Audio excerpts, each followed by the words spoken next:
If you're wondering whether you have enough experience for a PhD, you're asking the wrong question. Most applicants obsess over credentials. How many publications do I need? Do I need a perfect GPA? Should I be a research assistant first? Let me save you months of anxiety. To get onto a world-class PhD program, you do not need 5 publications. You do not need a 4.0 GPA from Harvard. You do not need to have been a research assistant for 3 years. But you do need something most applicants completely misunderstand, and it's the reason most master's students are not PhD ready. Not because they aren't intelligent, but because they are still consumers of research. Reading it, summarizing it, repeating it. A PhD does not reward consumers, it rewards producers. And if you don't understand that shift, you will build the wrong CV. In this video, I'm going to break down 3 major myths about experience, give you 3 reality checks that actually matter, and then show you 3 skills that quietly guarantee success once you're in. And the last skill, it's the one admissions panels can smell immediately. For a long time, I thought I didn't have the right experience for a PhD. No publications, no research assistant roles, not even a master's when I first started thinking about it. Now I'm doing a PhD in cognitive neuroscience at UCL, so I had to figure out what actually mattered, and it wasn't what I thought. We're going to do this in 3 layers. First, I'll bust 3 myths about PhD experience. Then I'll show you 3 reality checks admission panels actually care about, and finally I'll give you 3 core skills that determine whether you'll survive once you're in. Because getting in is one thing, being built for it is another. Let's start with the biggest myth. Myth number 1, you need multiple publications. This is the prestige illusion. Publications are great, but admissions panels know something you might not. A publication can be circumstantial, it can be collaborative,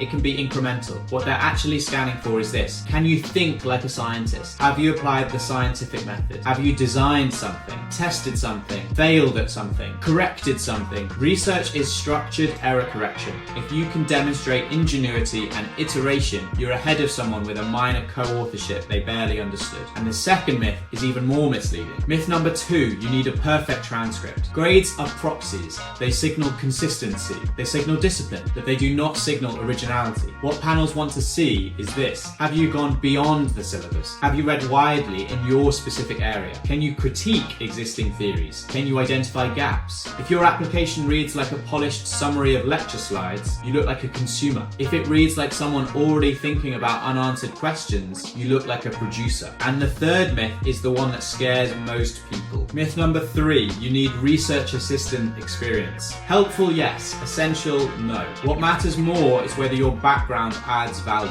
Have you worked in industry and seen real-world constraints? Have you worked in clinical settings and seen the human cost of bad theory? Have you built something, led something, solved problems under pressure? Your unique professional context can differentiate you from a more generic lab role. Panels are not just selecting competence, they are selecting perspective. Now here's the shift. Those myths explain how to get in. These next 3 explain how to survive. The 3 skills that actually matter. Skill number 1, be an autodidact. No one is going to spoon feed you during a PhD. Can you teach yourself new tools, new software, new statistical frameworks, new theories? I taught myself how to code for my master's research project, not because it was required, but because the project demanded it. That mindset is what admissions panels are scanning for, and it connects directly to the next skill. Skill number 2, growth mindset towards feedback. You will be wrong, repeatedly. Your supervisor will tear apart drafts, reviewers will reject papers, your experiments will fail. If feedback feels like a threat to your intelligence, a PhD will feel brutal. But if feedback feels like data, you become anti-fragile. And the final skill is the least glamorous, but the most predictive of all. Skill number 3,